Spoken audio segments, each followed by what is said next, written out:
jusqu'à son dernier souffle. Il disait que c'était un super-État contrôlé par des banquiers et des industriels internationaux dans le but d'asservir le monde pour leur propre plaisir. On a tenté 2 fois de l'éliminer. D'abord, un tireur l'a raté, puis il a été empoisonné, mais un médecin a réussi à lui faire un lavage d'estomac. Des gens assez puissants pour causer les 2 guerres mondiales et la Grande Dépression doivent avoir une sorte de club pour se rencontrer et pour partager les profits. Si vous n'avez jamais entendu parler des Bilderbergers, c'est qu'ils n'ont jamais voulu que vous les connaissiez. À leur rencontre annuelle en huis clos, personne ne peut approcher les bâtiments. Les individus les plus puissants du monde occidental s'y rencontrent, mais le New York Times, le Washington Post ou le LA Times n'en parlent jamais.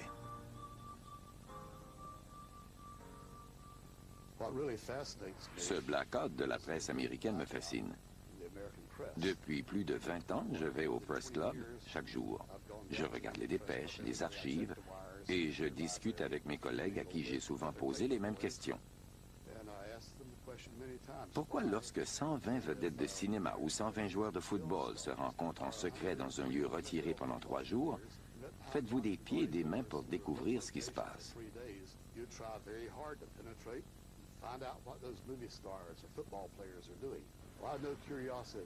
Pourquoi n'avez-vous pas la même curiosité lorsque 120 financiers et politiciens qui ont un pouvoir extraordinaire se rencontrent dans un lieu retiré et entouré de gardes armés? La sécurité est importante mais discrète. Qu'arriverait-il si quelqu'un essayait de se faufiler à travers ces arbres? Je l'ignore, mais je n'oserais pas l'essayer. Ce qui transpire de ces rencontres est incroyable. Ils planifient un nouvel ordre mondial pour renforcer leur pouvoir politique et économique au plus haut niveau. Et les médias, que j'appelle leurs chiens de poche, contrairement à ce que l'on pourrait penser, ne vont pas se battre pour la liberté de presse, pour des audiences publiques ou pour l'accès à l'information. Le silence est assourdissant.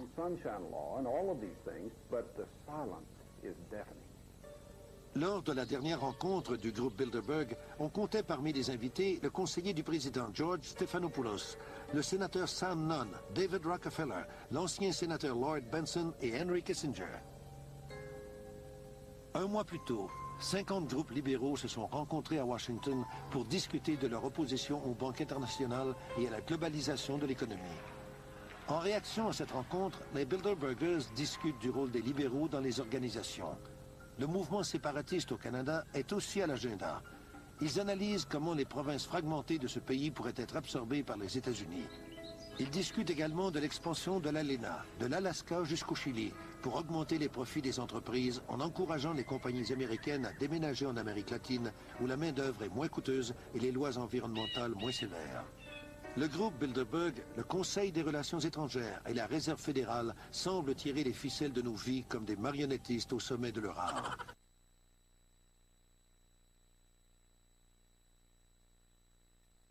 Le nouvel ordre mondial ont parmi leurs priorités la libre circulation des capitaux et des biens entre les nations. Les membres de cette élite ont été les principaux partisans du libre-échange, parce que ce sont eux qui contrôlent les plus importantes multinationales. Ce sont ces gens qui veulent fabriquer des téléviseurs à Mexico et qui vont appauvrir les pays du tiers-monde en traitant les travailleurs comme des esclaves pour tirer un plus grand profit de la vente de ces produits aux États-Unis. Les principaux médias de ce pays nous racontent que ces liens avec l'élite internationale ne sont que temporaires et que tout cela est bon pour l'Amérique. Mais rien de tout cela n'est bon pour nous. Regardez les gens qui perdent leurs emplois, les familles qui souffrent. Les coupables sont les groupes comme le Bilderberg, la Commission trilatérale et la Réserve fédérale. Ce sont les membres de cette élite qui en tirent profit, pas les citoyens américains. Ces familles occupent le milieu bancaire depuis 500 ans. Elles ont fait la traite des esclaves, le trafic de l'opium. Ces personnes ne sont pas intéressées par un bénéfice de 5% par année. Elles veulent 1000%. Et pour arriver à de telles sommes, il faut tremper dans l'or, les esclaves et la drogue. C'est là que se trouve l'argent.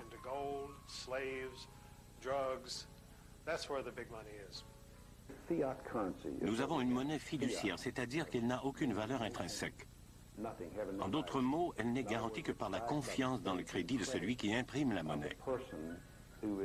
Si c'est une banque qui crée la monnaie, alors votre confiance est placée dans leur habileté à garder la valeur de cette monnaie à un niveau acceptable par tous.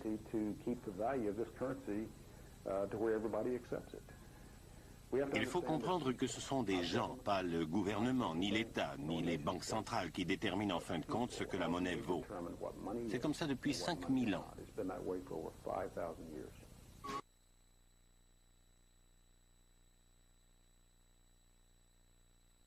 Andrew Jackson, William Jennings Bryan et le père Charles Coughlin ont assez de courage pour dénoncer les faits. May I remind our president with all due respect that not one of these soldiers cast a ballot on that fateful Good Friday night in the spring of 1917 to force a peace-loving nation like ours to take up arms for the profiteers and the exploiters of mankind. Durant la dépression, le pire ennemi des banques est Huey Long.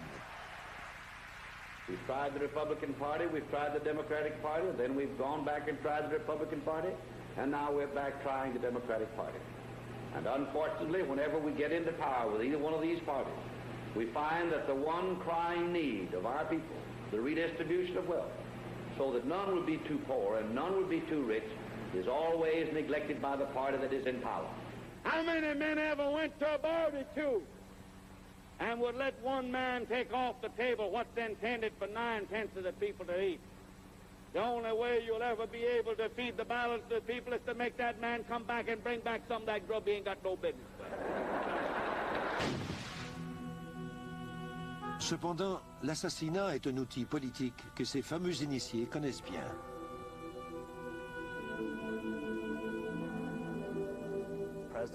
Prenons l'exemple du président Jackson, qui était le principal opposant à une banque centrale privée à cette époque. Un assassin s'est présenté devant lui et lui a mis 2 pistolets sur le ventre. Il a tiré, mais les 2 pistolets se sont enrayés, ce qui a sauvé Jackson. On a appris par la suite que l'assassin avait des liens avec les banquiers internationaux. C'est intéressant de noter que si les livres d'histoire ne s'attardent pas beaucoup à ce problème des banques, Jackson, lui, considérait que c'était l'une de ses réalisations les plus importantes. En fait, il a même fait écrire sur sa pierre tombale « J'ai tué la banque ».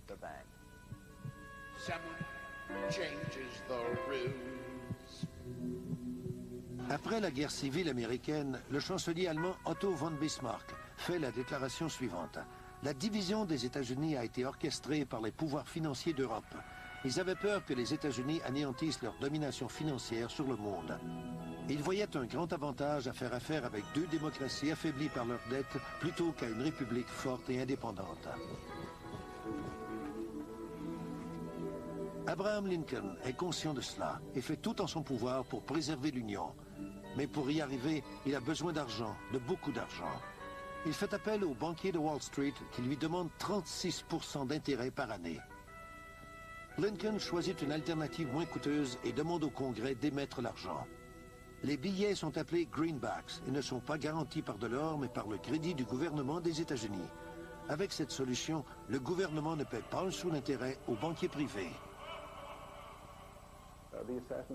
L'assassinat de Lincoln est relié aux banquiers qui voulaient avoir le contrôle de la monnaie. C'est la même chose avec John F. Kennedy, car il voulait réintroduire des obligations du gouvernement plutôt que des obligations de la Réserve fédérale. La Constitution des États-Unis mentionne que le Congrès doit émettre la monnaie et en réguler la valeur.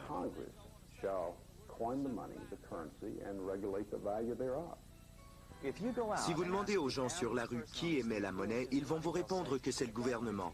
C'est la raison pour laquelle tout ce mensonge fonctionne. Les gens savent intuitivement que c'est le gouvernement qui devrait émettre la monnaie. La Réserve fédérale n'est pas fédérale et n'a pas vraiment de réserve.